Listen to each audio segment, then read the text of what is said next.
conversando com um tema, e hoje o tema que chegou uma pergunta pra gente, que eu escolhi como para nós começarmos o programa, é sobre a depressão. Certo. A gente sabe que a depressão tem acometido muitas pessoas. Mas aí você pode me dizer assim, ué, se você conheceu a Jesus, a Bíblia não te garante que você vai ter a paz, que você vai ter a tranquilidade? E como é que você pode me explicar a questão da depressão? Existe uma pergunta de uma telespectadora que mandou pra gente aqui, ela disse o seguinte, olha, deixa eu ver se eu acho ela aqui, ó, sou adventista, ela é adventista há 10 anos, mas luto contra uma forte depressão e sinto vontade de me matar. Eu li um texto aqui, professor, do profeta Elias, certo, que também ele passou por um momento desses. Agora, como que a gente pode passar para o nosso telespectador a questão da depressão?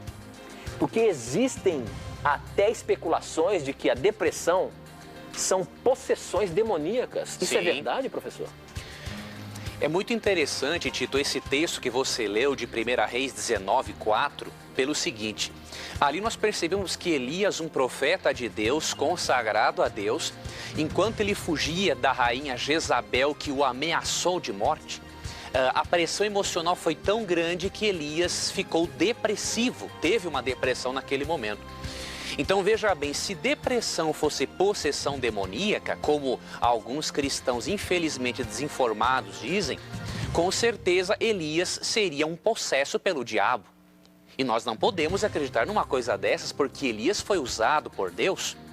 Tem um outro exemplo bíblico também muito interessante, que para mim é o mais forte, é de uma pessoa que não teve depressão, ou melhor, não foi uma pessoa depressiva, mas teve momentos de depressão. Eu vou ler para vocês aqui um texto que se encontra em Mateus capítulo 27.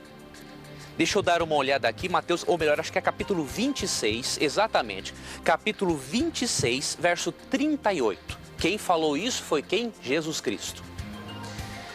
Então lhes disse, a minha alma está profundamente triste até a morte. Ficai aqui e vigiai comigo.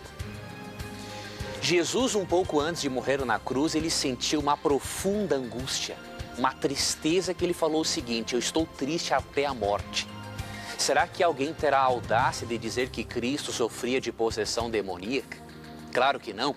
A depressão, ela é uma doença. E assim como um cristão não está livre de outras doenças enquanto ele estiver neste mundo de pecado, ele também não está livre de ter uma depressão, não é? Ele pode passar por circunstâncias difíceis na vida ou pode ter passado nos seus momentos de infância e esses sintomas de depressão se manifestaram, por exemplo, na fase adulta. Isso pode acontecer, não é? Agora, o que a Bíblia diz sobre a forma de lidarmos com a depressão? Interessante que neste capítulo que o Tito leu para nós, em 1 Reis 19, aqui apresenta vários sintomas que Elias teve e também a forma como Deus lidou com essa doença. Por exemplo, aqui em 1 Reis 19, no verso 4, nós percebemos que Elias, quando soube da tentativa de Jezabel em matá-lo, ele fugiu para o deserto e ficou solitário lá. Ou seja, o primeiro sintoma de depressão, isolamento social.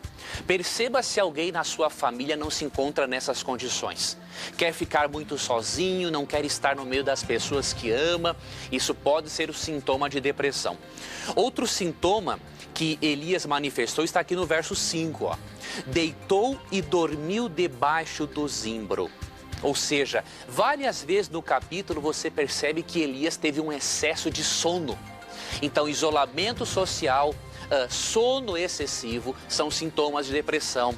A pessoa com depressão, muitas vezes, ela quer buscar uma fuga da realidade. E uma das maneiras de fazer isso é dormindo, né? E aí você percebe aqui, a partir do versículo 7, melhor, do versículo 5, como que Deus lidou com esse problema de Elias. Primeiramente diz o seguinte, quando ele estava dormindo, eis que um anjo tocou e lhe disse, levanta-te e come. Olha, a pessoa que tem depressão, ela tem que ter uma alimentação balanceada e correta, né? Tem que ter uma alimentação saudável. Outra coisa, no versículo 7 você percebe que o anjo animou Elias a se levantar e prosseguir no seu caminho. Ou seja, o deprimido precisa de alguém que lhe dê injeções de ânimo, sem forçar a barra, é claro. E como consequência dessa terapia aqui, diz no verso 8 que Elias se levantou, comeu, bebeu e prosseguiu o seu caminho. Só que não parou por aqui. Você percebe que dos versos 10 ao 12, Deus provoca um diálogo com Elias. E aí Elias começa a desabafar, a contar do seu medo, da sua preocupação. Ou seja, Deus fez uma terapia com Elias.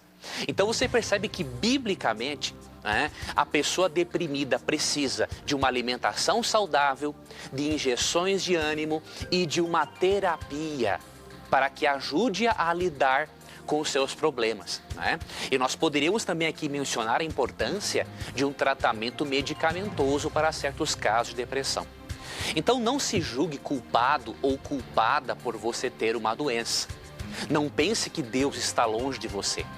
Mesmo que você se sinta longe de Deus por causa da sua depressão, eu quero animar você a crer mais na Bíblia, que afirma que Deus está com você, do que crer nos seus próprios sentimentos. E eu vou ler para você, para finalizar, o Salmo 34, verso 18, que afirma assim: perto está o Senhor dos que têm o coração quebrantado e salva os de espírito oprimido. Veja, Deus está perto de quem tem depressão. Mesmo que você se sinta longe de Deus, Ele está perto de você. E através de uma terapia, de uma medicação, de uma alimentação saudável, de injeções de ânimo, através de atividade física e de um investimento em sua vida espiritual, Deus vai recuperar você e lhe ajudar a sair dessa. Faça uma terapia, cuide dos seus pensamentos e leia essas dicas de 1 Reis 19, porque Deus, Ele quer e vai curar você dessa depressão. Muito bem, professor. Bom, nós